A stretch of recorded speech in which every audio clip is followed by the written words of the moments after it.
There are many things that pique our interest, whether it is the environment, the behavior of sound and light, or even human features. So today, we are going to give enlightenment to the people who want to know the menstrual cycle.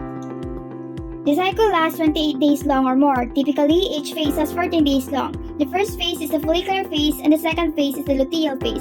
However, the length of the follicular phase changes depending on how long or short the menstrual cycle operates. So if the cycle is shorter, then the follicular phase is shorter. But if the cycle is longer, then the follicular phase is longer. But the luteal phase must always remain 14 days long.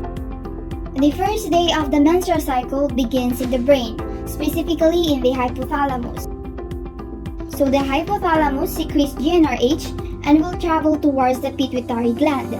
This hormone causes the pituitary gland, particularly the anterior pituitary gland, to release two important hormones, which are FSH and LH.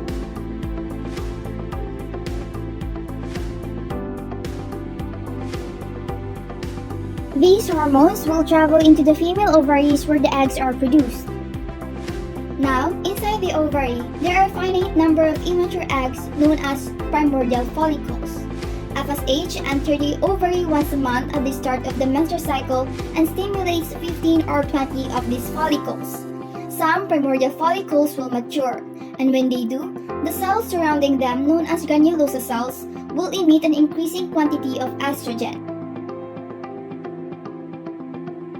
The estrogen causes a negative feedback on the anterior pituitary gland and hypothalamus. So when the estrogen rises, it inhibits the release of LH and FSH. Before the ovulation, estrogen will decrease, and there will be a spike in the LH that will cause one of the follicles to reach the surface of the ovary and release the ovum or the egg cell. The egg will travel into the fallopian tube, and after 7 days, it will arrive at the uterus. In the second phase, which is the luteal phase, after the follicle ovulates, the follicle will turn into a corpus luteum, which is a dead follicle, and secretes progesterone, and it also secretes estrogen. If the ovum is not fertilized, then the corpus luteum will degenerate. Progesterone and estrogen levels will drop. This will cause to remove the negative feedback in the anterior pituitary gland and hypothalamus, and the levels of FSH will rise again, and the cycle will repeat. The drop of progesterone and estrogen will also cause the endometrium to break down, and this is where the menstruation occurs. During menstruation, the superficial and intermediate layers of the endometrium separate from the basal layer, and this tissue is broken down inside the uterus and discharged through the vagina. Thank you for watching. Thank you for watching. we hope that you find this video helpful.